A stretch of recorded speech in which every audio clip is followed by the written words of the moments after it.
Fallon Morell, thank you for joining me in the trenches. Thank you for having me.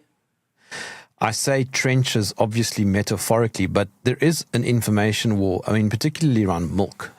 Just about everywhere you go in the world, you cannot drink unpasteurized milk. Well, not in the States. We've been working on this for 25 years. So the milk is regulated by the states, not the federal government.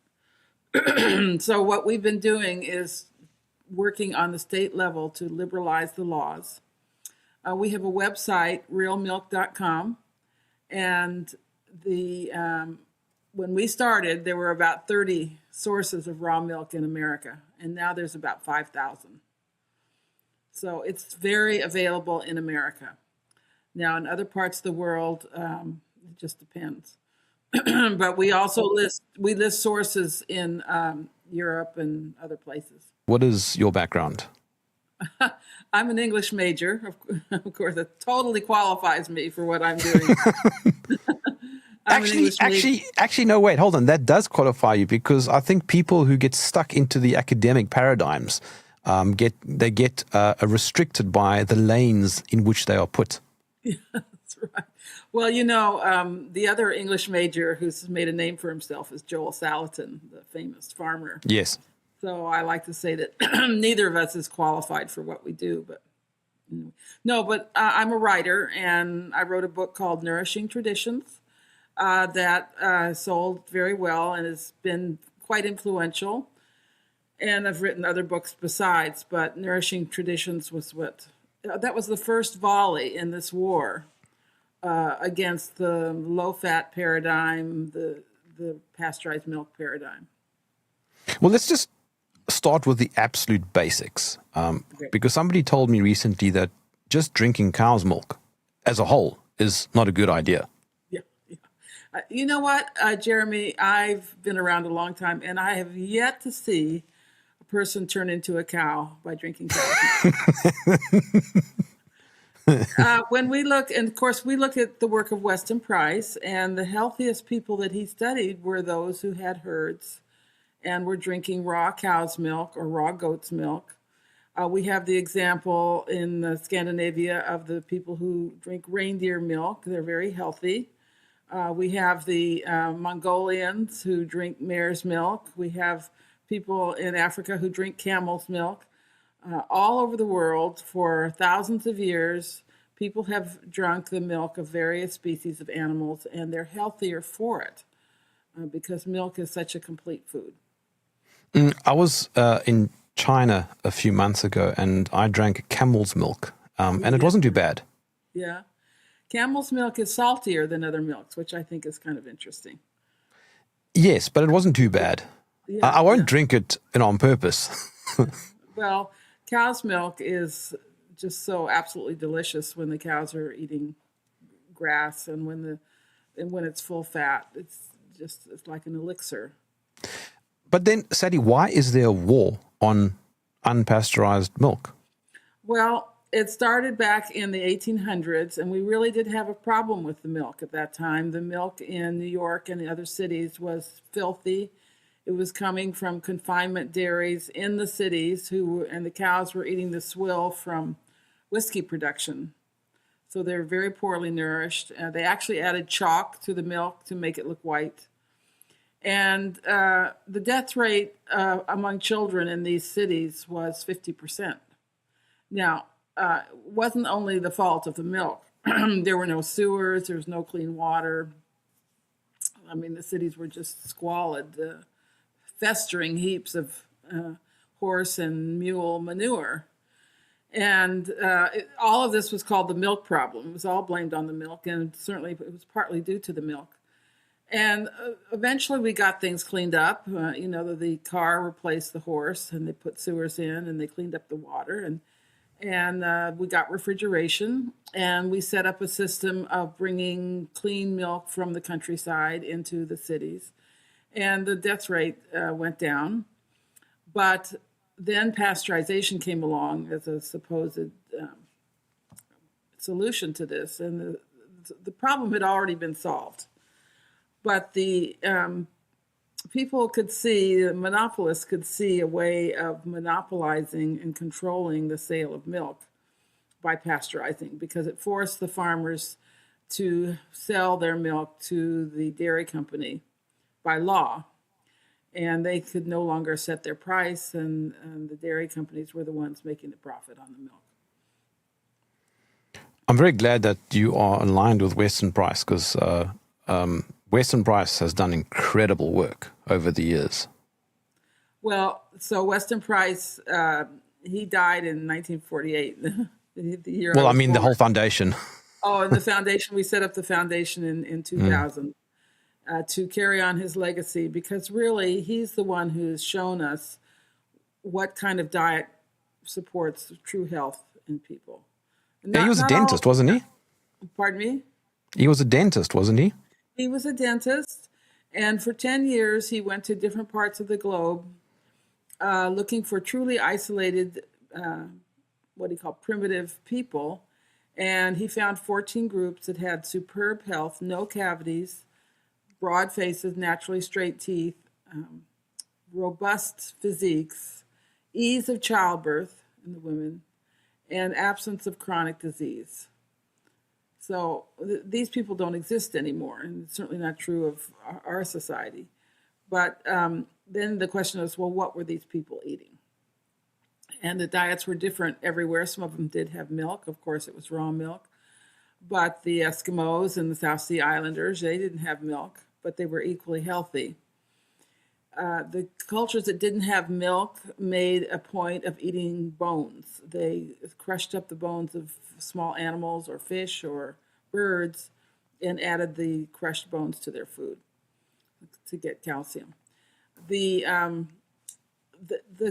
common denominator in all of these diets was that they were very high in minerals and very high in what we call the fat-soluble vitamins, A, D, and K. And where do we get those vitamins? In all the foods we're being told not to eat, the eggs and the yolks of the eggs, the butter, organ meats. Blood was a very good source of these nutrients. And I see a little grimace there, but you know, blood sausage is a fixture in European diets, or it was. So it's much easier. But I think I'll be okay with a steak and saturated fat. Well, but the thing is, a steak is fine, and you always want to eat meat with the fat, but you're not going to get your fat-soluble vitamins from the steak. You need to eat liver once a week, just like our ancestors did, to get the vitamin A. Yeah, I mean, what you're touching on there is sort of ketogenic, low carbohydrate, almost carnivore type diet. Well, not the way it's practiced today. And they don't understand the importance of the organ meats and the fats. And you do need carbs. There were very few diets that didn't have carbs. The ones that didn't have carbs, 80% of calories were from fat. That's a little bit hard to do. But we need carbs for thyroid function. So it's low carb, but it's not no carb. What's the name of that? Is it a Swedish explorer about 100 years ago who went and lived with the Eskimos? Stephenson. Yeah, that's him. Yeah. And incredible results. Mm. Yeah, but he stressed how important the fat was. Yeah. And he said that when traditional cultures killed a buffalo, okay, the first thing they did was eat the brain, the liver, the marrow, which is 90% fat, and the tongue. Then they kept some of the lean meat, but most of it that was just thrown away to the dogs. And they kept all the fat. So on an old buffalo, you'd have 50 pounds of fat. And then the meat was smoked or dried, preserved in some way, and they always ate the meat with the fat. So just for clarity, raw and unpasteurized milk are the same thing? That's right. But unpasteurized comes from Louis Pasteur, who hated germs. Yes, right. Well, he was he was quite a manipulator, actually. And A fraud is what you're wanting to say. yeah, well, I don't say fraud, but he was very political, and he was determined to get his view out there. And there's quite a bit of evidence that he cheated on some of his studies, and he was out to sell vaccines. Yeah, he saw a lot of money in it. Yeah. His counterpart at the time, I think, was Antoine Béchamp, who, That's right. whose work I've read and find extremely persuasive. Who said that we have these microzymas, the tiny, tiny Yes. little specks, and they're sort of potential life forms. And then depending on the circumstances, they will turn into, different types of bacteria. But now you've said that the CDC and the FDA consider raw milk the enemy, but to what end? I mean, how do they gain from demonizing they're it? in the pockets of the dairy industry. The dairy industry is huge. It's very powerful. The executives earn salaries in the millions, while the farmers are going out of business. And in the last 20 years, they have not raised the prices that they're paying the farmer. So the farmer's getting the same price for his milk that he got in World War II. And he can't make What? it. World War II, he's getting $1.50 a gallon. I've heard prices as low as 65 cents a gallon for the farmers. And they can't survive, and the farms are going out of business. I think it's the rate of 16 per week. And it's just decimated the country life, the rural life in America. So what these farmers learn or realize is they can actually make a decent living selling raw milk, and many have transitioned to raw milk. So here in South Africa, it's still illegal to sell raw milk. Everything has to be pasteurized, but you can get around it by going to, say, a farmer and you say, look, it's for animals, and then they'll sell it to you or even give it to you. Yeah. So I have a farm here in Maryland, and we sell milk for dogs and cats. And quote unquote. There are a lot of dogs and cats around here because it's our best seller. People are lined up for it. And we have a number of states like that: New Jersey, I think Florida, North Carolina. So there's a few states where that loophole is definitely being used. Now, I've been told my whole life that raw milk is bad for you. Well, you've been told it's dangerous and it'll kill you. So we have a gal who looked very, very carefully at all the statistics. And since 2000, with probably 10 to 20 million people drinking raw milk, there may have been 2 deaths. One of these deaths I don't think existed at all, and the other death I think was due to something else. But they blame it on raw milk. So they say there's been 2 deaths, but there's been 5 or 6 deaths from pasteurized milk. So it's not like pasteurized milk is completely safe either.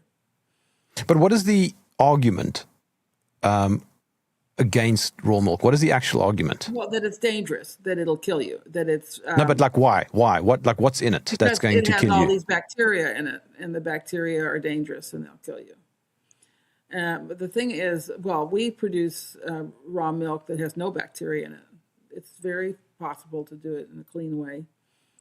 But even if it does have bacteria in it, they're not necessarily pathogenic bacteria. And we know now that you need good bacteria in the gut.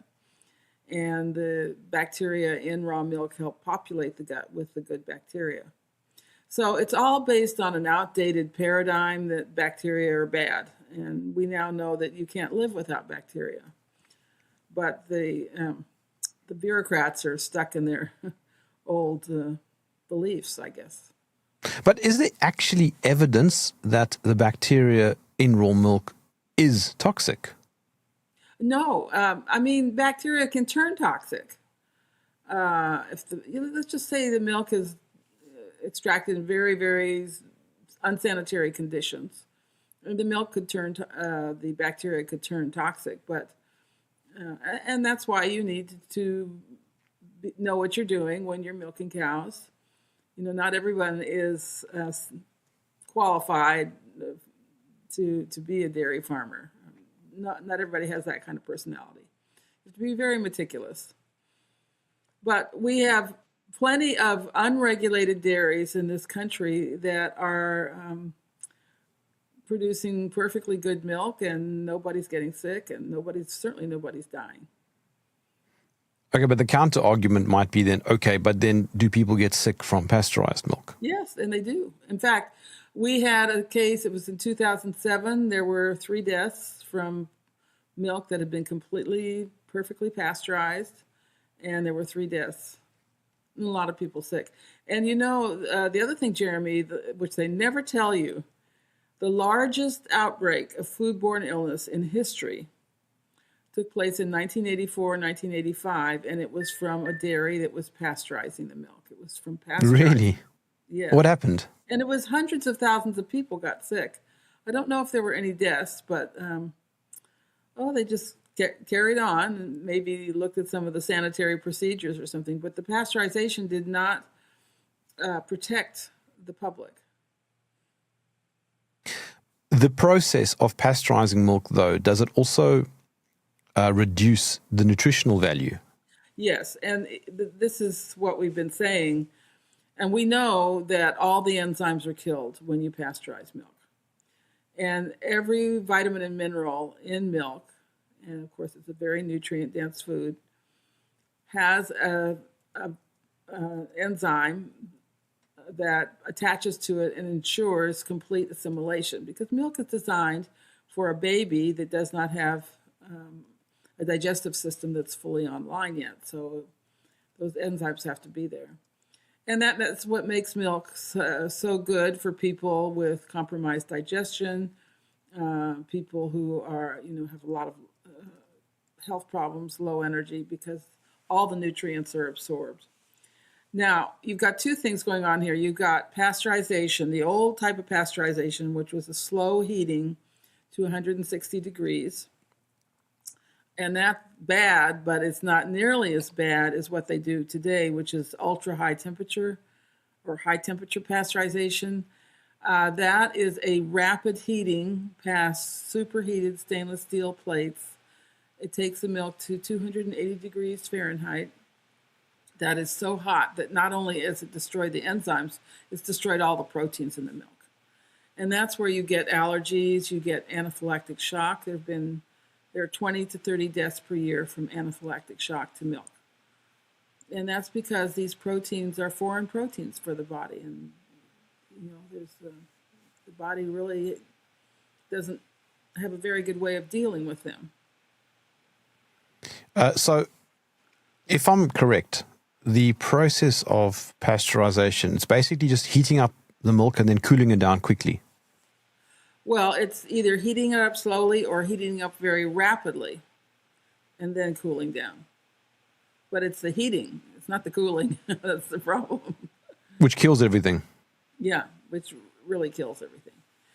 And that's why milk drinking is associated with all these problems: allergies, asthma, respiratory disease, and digestive disorders. And of course, the parents take the children off of milk. They say, my kid's allergic to milk.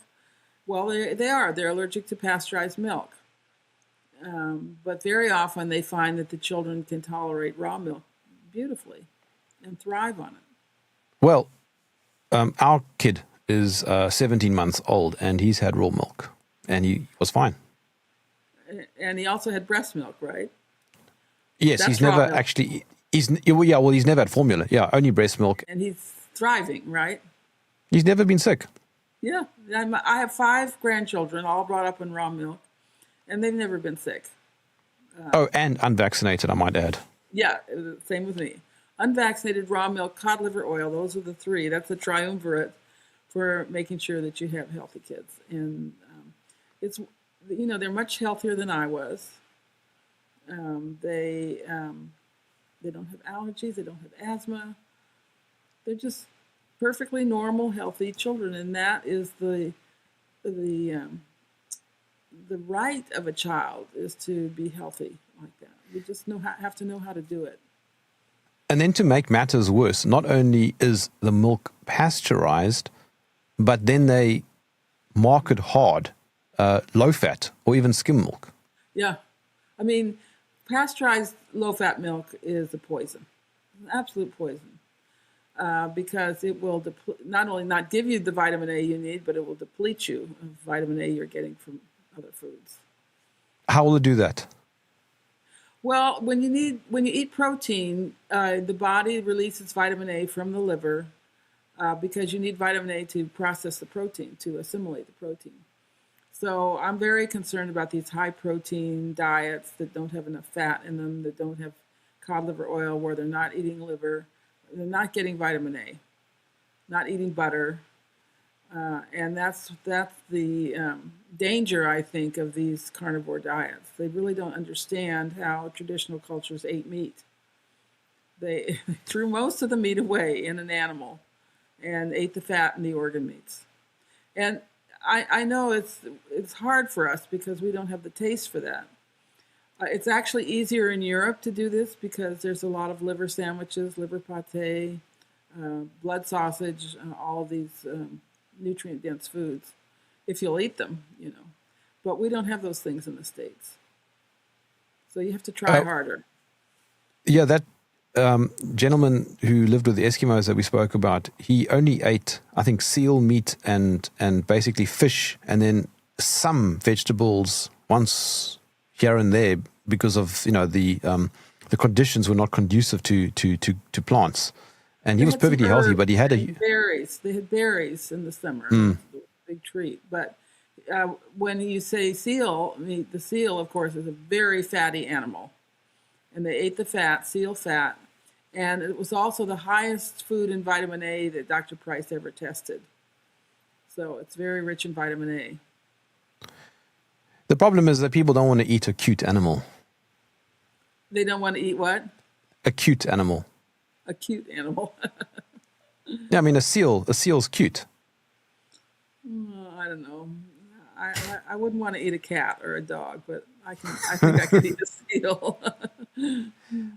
You said that most of the nutrients get lost in the pasteurization process.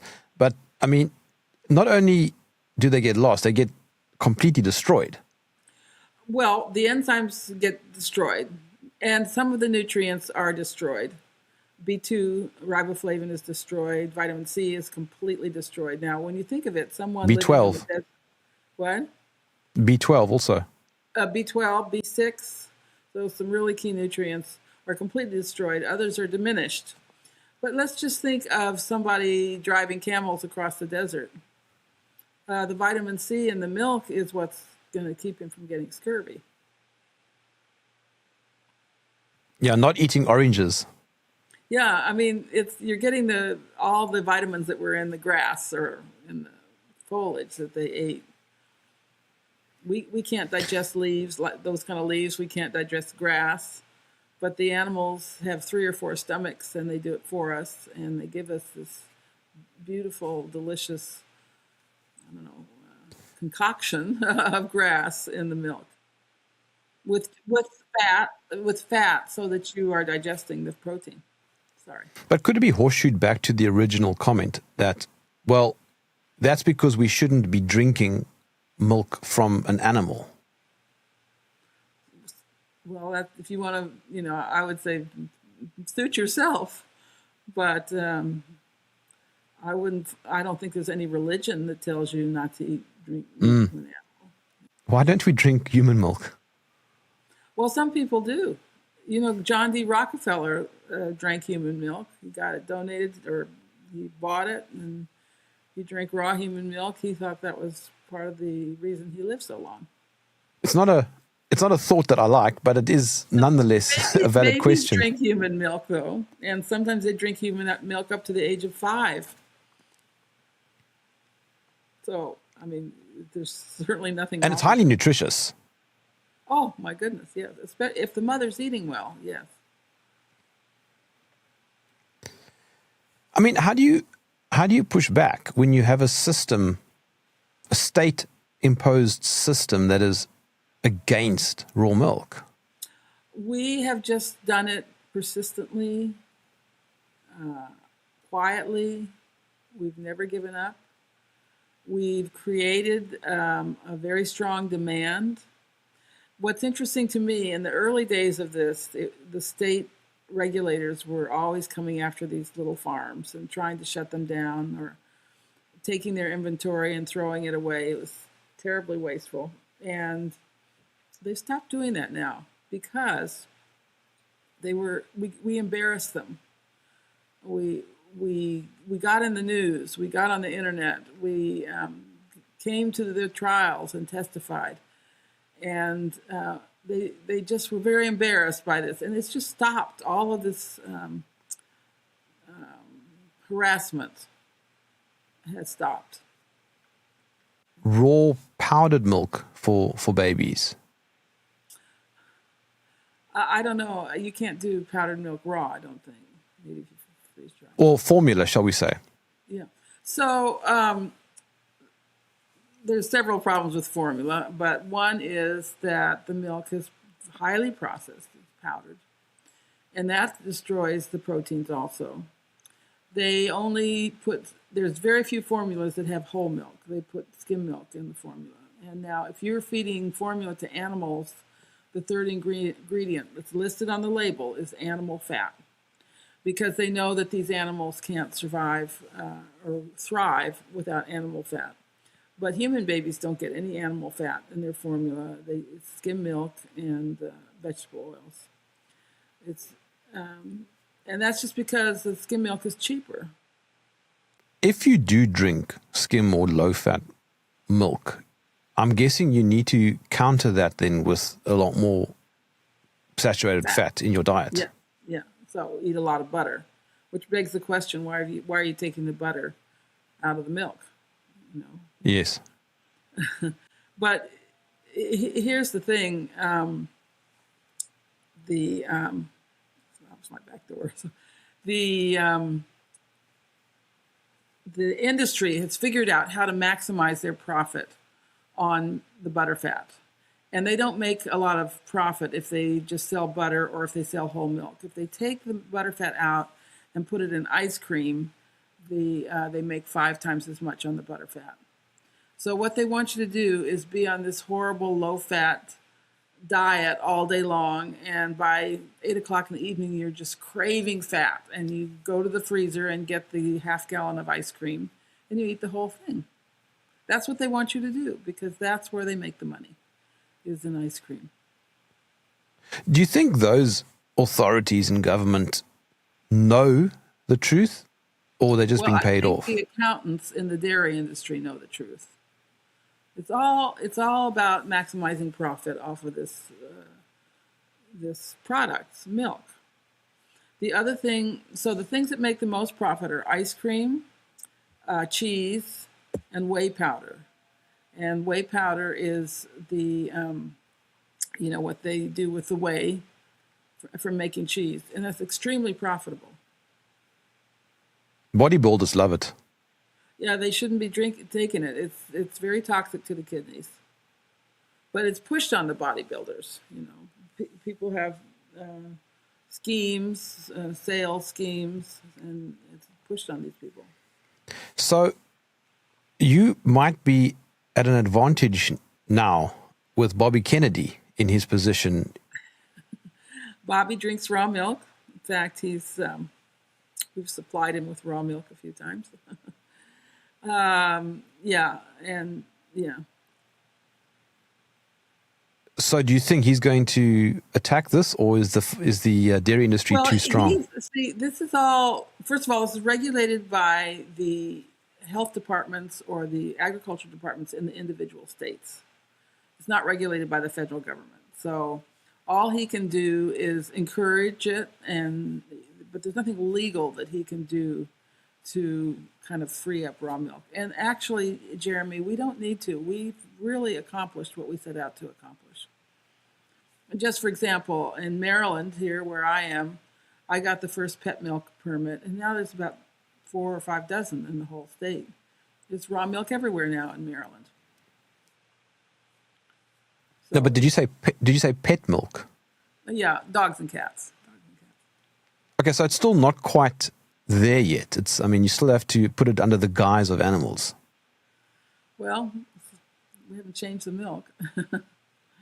But it's a loophole. There's no question it's a loophole that we've taken advantage of. But then, and that's because we could not get the cooperation of the Department of Health. They stymied us every step of the way. So we tried something else. Does pasteurization only occur with cow's milk? What about goat's milk? Well, they can pasteurize any kind of milk. There's not a lot of goat milk consumed. I've never seen goat milk in the stores. I guess there's a little bit, but yeah. They make goat cheese with the goat milk. I'm not a fan, though. I find the taste just a bit too sharp. Yeah, it's gamey, a bit gamey, goaty. Yeah. The battle against pasteurization. I mean, how old is this? Maybe like a century. So for the... Yeah, the first mandatory pasteurization was in 1913 in New York City. And there were people there who were in favor of raw milk. They thought it was healthier. They thought it was just as safe. But the argument they used was, well, we don't have the money to inspect all these little farms. If we had just the pasteurizing plants, we could just inspect there. And that was the reason given for making pasteurization mandatory. And I had my own inspector when we first started out. She said, Sally, we just can't afford to regulate and inspect all these little dairies. And that's why we don't want to do this. So it's just I don't want to say the laziness of the bureaucrats, but it comes back down to money and how can they afford to inspect all these small dairies that you would have if you were doing raw milk. But for the entirety of human existence, they've been drinking raw milk. That's right. Or making cheese, or fermenting it in some way. Is it safe to freeze raw milk? Yes. People who can't get out to a dairy very often, we advise them to buy what they need and freeze it, and the enzymes are maintained. What we don't recommend is freeze drying, because even though there's no heat involved, there's a study that showed that the proteins are just as warped and distorted with the freeze drying as with heat treatment. How do you verify the source of the safety of your raw milk? Do you just have to kind of do a lot of homework? Yeah, so the raw milk should be coming from a farmer who's milking his own cows. Okay, and there are now very accurate tests you can do on the farm. We test every day. We test our milk every day, and we test for what's called coliform, which is a benign bacteria. But if you have a high coliform count, you might have some pathogens. Well, our counts are 0, 1, 2. I mean, if it gets any higher, I know that something hasn't been cleaned and we fix it. But to me, this is a game changer, this coliform test, because you can keep track of what's going on with your milk. But I mean, okay, so let's just talk about the layman.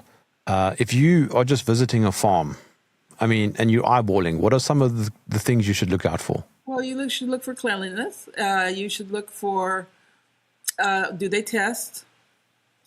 Do they clean out their parlor floor every day? Not a lot of farmers do. Yeah, so they should. And taste, how long does it last in the refrigerator? It should last 2 weeks. I heard the other way around, that if it lasts too long, that's not a good sign. Well, because then it's got additives potentially. Well, it should last without additives. It should last because it's really clean. Right. Okay, right. I got you. So the way in which the cows themselves eat also, does that make a difference?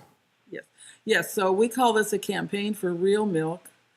And by real, we mean full fat, non-pasteurized, and pasture-fed, grass-fed. Because grass is the natural food for a cow. She's uniquely designed to digest grass and clover. So our cows are out on pasture all the time. Now, at this time of year, there's no pasture, but we give them hay. When they come in, we give them a little bit of grain, and we give them some alfalfa pellets. And the actual milking itself, are machines fine? Yeah, we use machines. But as long as they're clean. Oh yes, we have a way of cleaning them. They get cleaned every day. And the cows, not only grass fed, but they should be fairly free of antibiotics and other injections. Oh, absolutely. And there's no need for them. We've never used antibiotics. We use homeopathic herbs and things like that. But if a cow is producing very thick milk, we take her off the line and we let the calves drink from her. So I think so the picture I'm trying to paint here is it's not just the milk that's in the bottle, but it's the lead up to that bottle. Well, we milk into cans. I mean, there's nothing that touches the milk. There's no exposure to air between the teat and the can. It just goes right in. And then we put the can in a kind of cradle, and first of all, we filter the milk. We pour it through a filter, and then we put the can in a kind of cradle and bottle that way, and then it's immediately chilled. So the exposure to air is possibly 10 seconds, and then the top goes on, and then it's chilled. And what about heating milk? About what? Heating milk on the stove or in the microwave or whatever? Well, you shouldn't use a microwave. You know that, Jeremy. Trying to trap me here. You shouldn't use microwave because it destroys the food. If you want to heat it, like set it in a container, set in simmering water, and heat it up. You can go to 110 degrees, but no higher. And so if you want raw yogurt, you don't go past 110.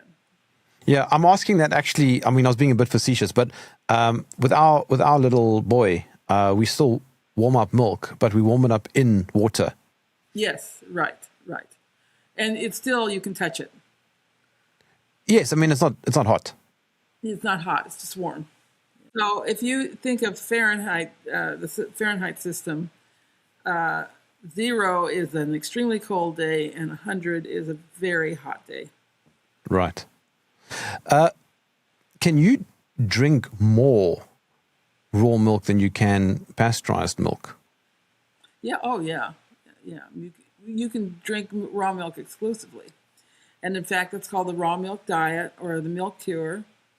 And that was done in hospitals back in the early part of the 1900s. The Mayo Clinic, which is a very famous hospital today, started off by administering the milk cure.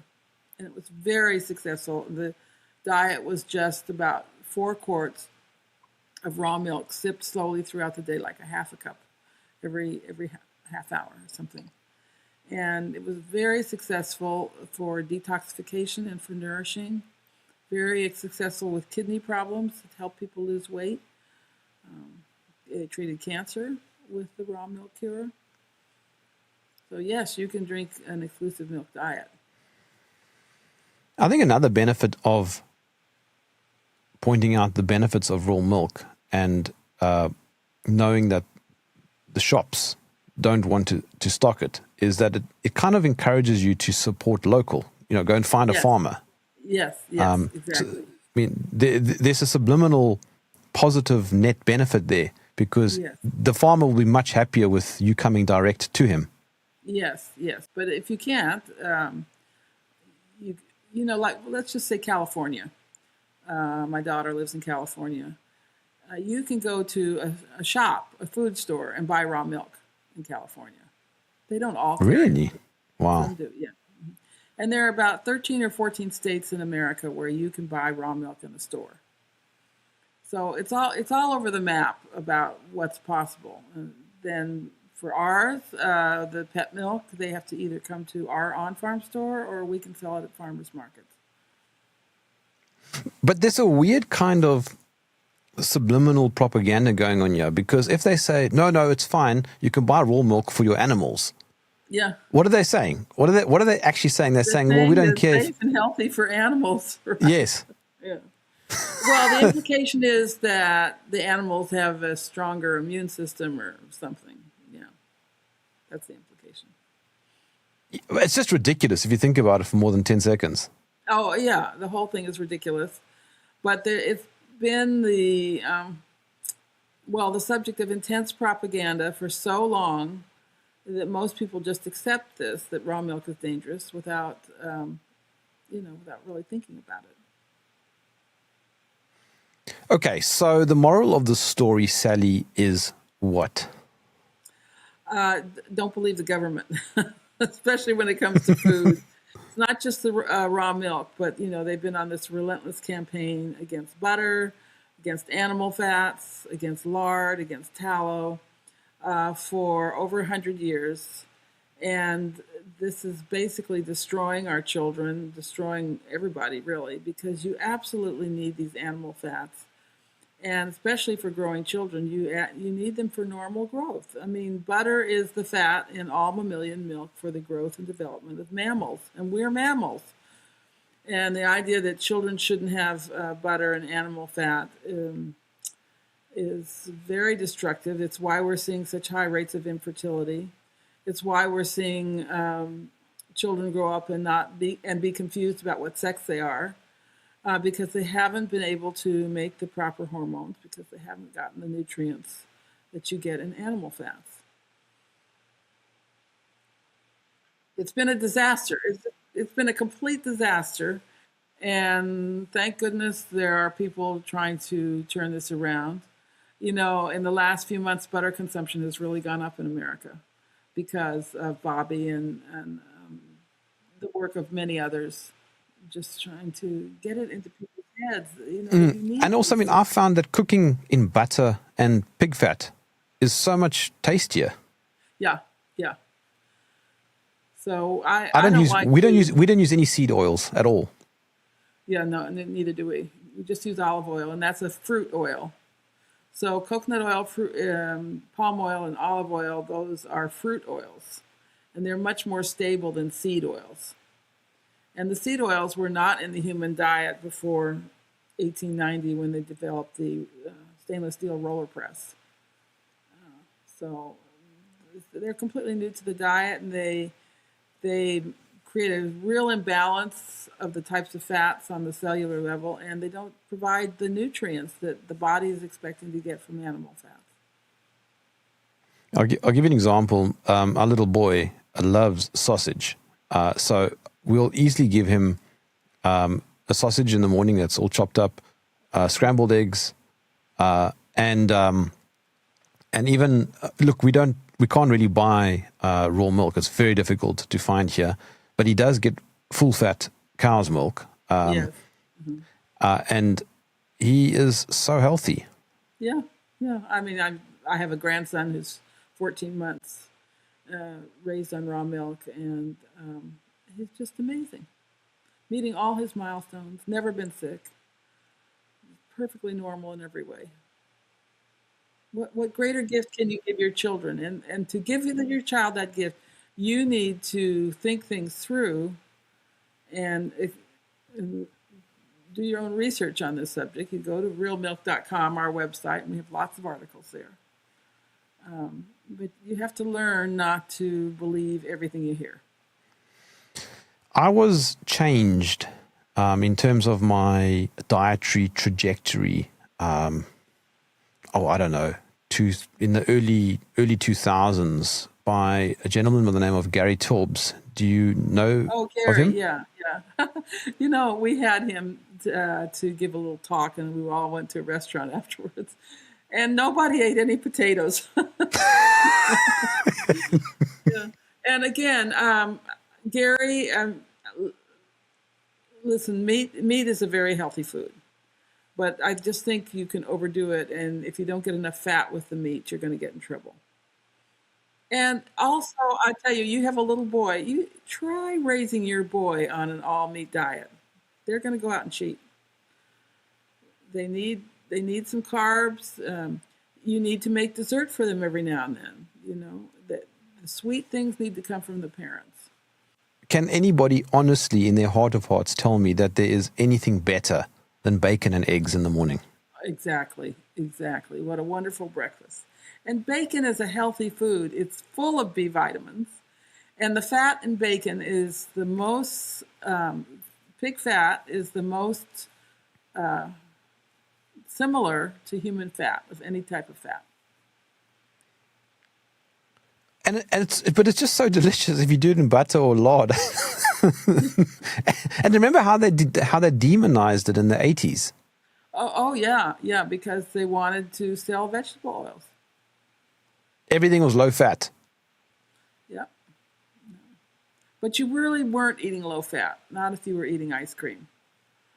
And you were putting spreads on your toast. And, you know. But ice cream is full of sugar. Well, of course, horrible.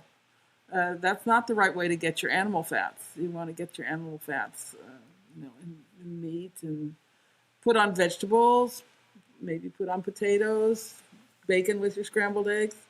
Then you won't crave sugar. But generally keep those carbohydrates low. Yeah. 20% of calories, I think, would be a maximum.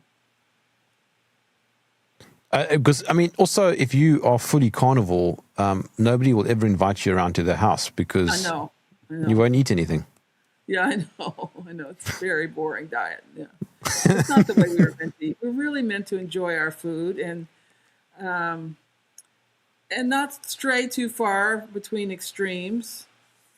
Yeah. When Jesus cured people, he said, "Go and sin no more." And that word sin doesn't mean that you've done something horrible. The word is harmatria, which means it's an archery term, which means to miss the mark, to not be right in the center. And I think people are missing the mark. They're either way too carnivore or plant-based or junk food. None of that is where we need to be. We need to be in the center. Center ourselves on good, wholesome food with plenty of fat, home-cooked, and delicious. Did you ever read the China study? I've written quite a bit about the China study. So, I'm probably one of the few people in the world who's actually looked at the printed version of the China study because it was printed on very large format, like 12 by 18. You can't copy it in a copier. And it's in libraries. This is the data that they collected. And it's never been posted online. And what? So this data is not posted online. So you can't work with it. And first of all, it was a terrible study with lots of variables. It was done in very poor districts. It wasn't really the way most Chinese eat. But Mary Anning and I actually analyzed this data, and I wrote an article about it called The China Study, or Chinese Diet. They really didn't find much. Just to give you an example, the highest egg consumption was in Singapore. And that was also the place with the highest rate of tuberculosis. So what's his name, author, says, well, egg consumption was associated with tuberculosis.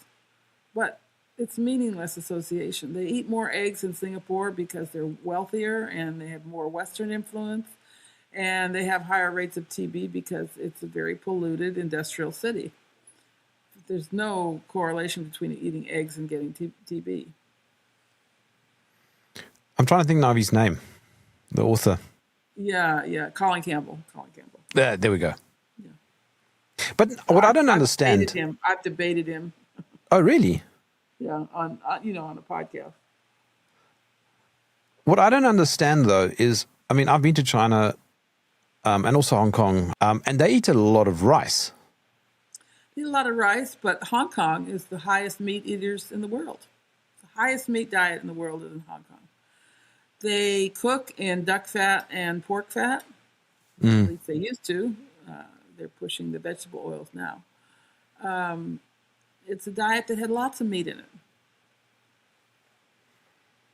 But also, I mean, I guess you could argue their rice is less processed than Western rice. No, they put talc Not really. in their rice.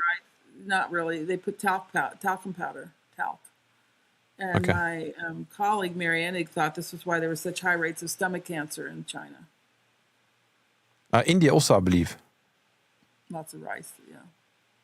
and stomach cancer. I think also the highest rates of diabetes, I believe. Now, in India, I mean, they don't do this today, but in the old days, the rice, they mixed the rice with the lentils, and they fermented it, soaked it in water, at least overnight.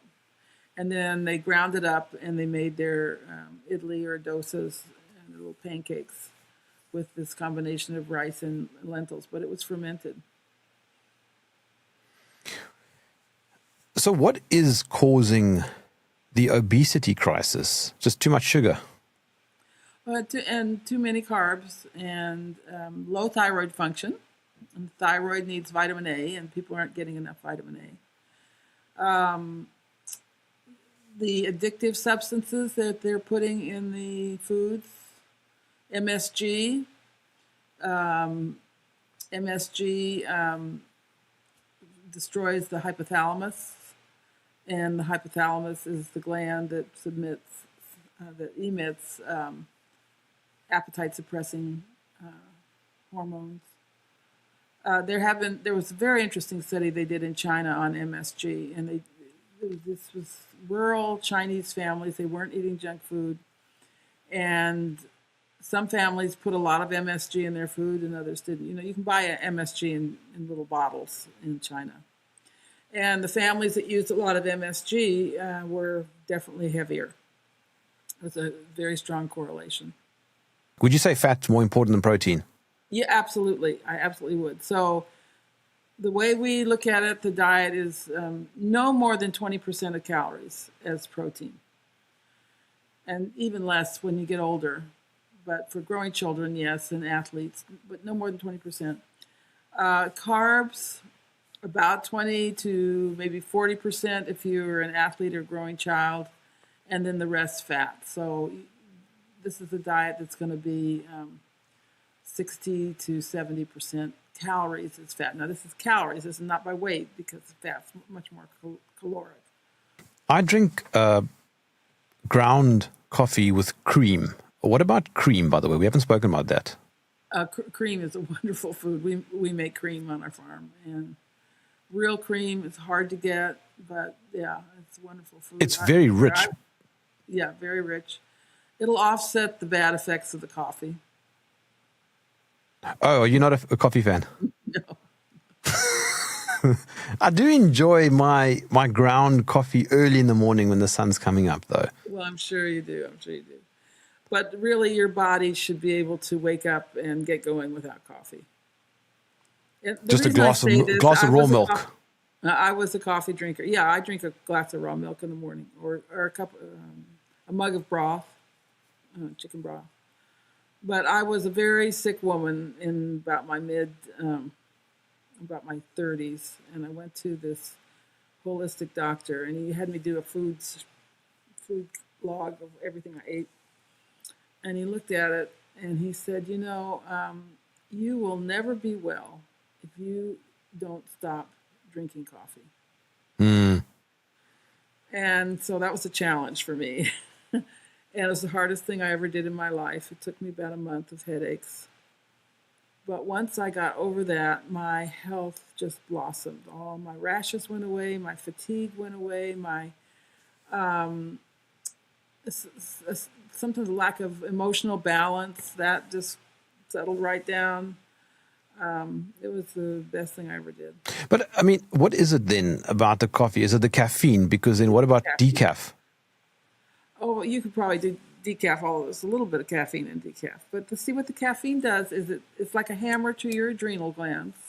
And your adrenal glands start pouring out adrenaline and cortisol, and that keeps you in a state of fight or flight.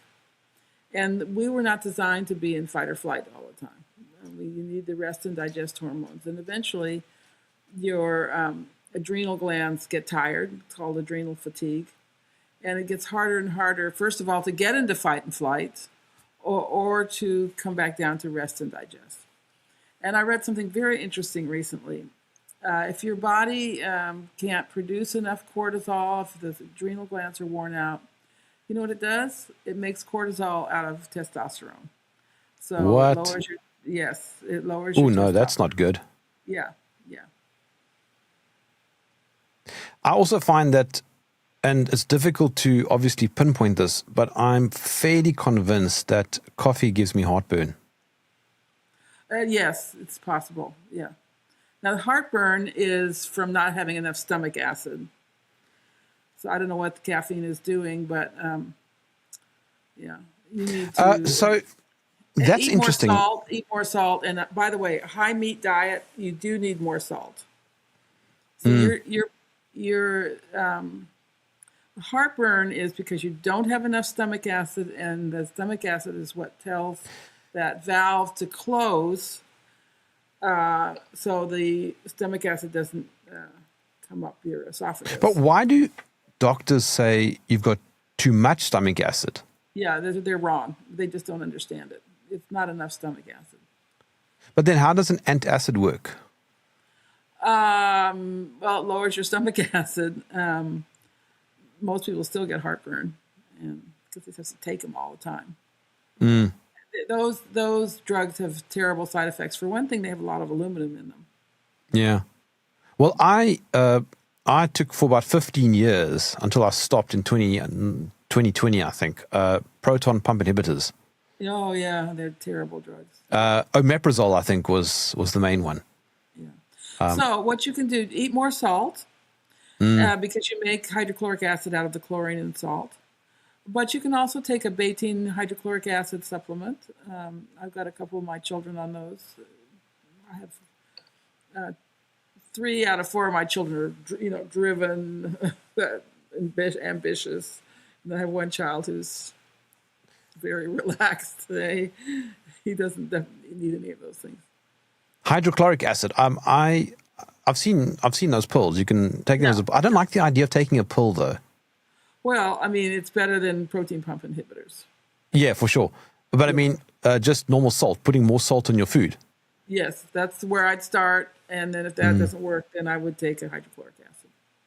Eat butter. That's what I always say. Eat butter. It's the healthiest fat on the planet. It's got so many good things in it. One of the things in butter is something called arachidonic acid.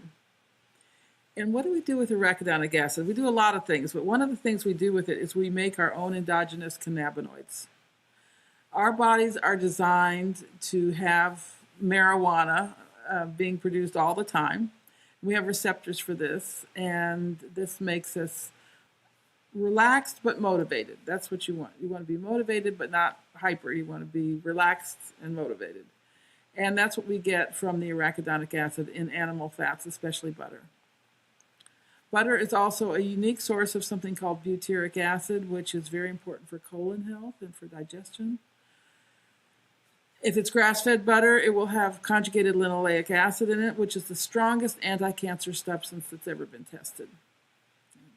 It really protects you against cancer.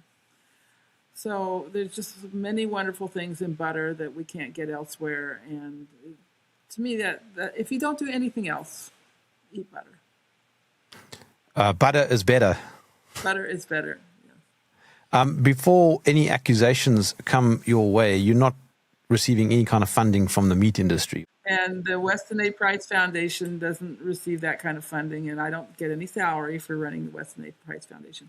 I would vector your listeners to our website, westonaprice.org, and hopefully they'll become members and receive our quarterly journal, which is very popular. Become a part of our family. We also have realmilk.com for finding raw milk. I'm not sure there's any listings for South Africa, I'm afraid. But I know that there are raw milk farms in Africa, maybe not in South Africa. No, we've got them. We've got them. Yeah. We've got them. You just have to fight. You have to fight for the animal label. That's how it works. Yeah. Well, then that's fine. Yeah. But yeah, and my website is nourishingtraditions.com. I haven't posted it in a long time because I'm working on a book, but there's a lot of interesting stuff there. I will also say that the Weston Price website changed my views on polio back in the day. Interesting. Yes, polio was caused by lead, arsenate, and DDT Yeah. used as pesticides. They're both nerve toxins. Yeah, there was no And virus. there was no virus, and the vaccine didn't change anything. What changed it was they were banned, and so they started selling these pesticides in places like India, where they kept having polio. And it's that article that I found on the Weston Price website that led me to a book called The Moth in the Iron Lung. Yes, by Forrest Moretti, and he's just written a book on raw milk, by the way. Ah, okay. I must contact him. Yeah, he'd be a good one to interview. Yeah, I have spoken to him before. He's very quiet, though. Yes, he's quiet person. He's a hermit. Okay, Sally Morell, it's been an absolute pleasure. Thank you for joining me in the trenches. Thank you for having me, Jeremy.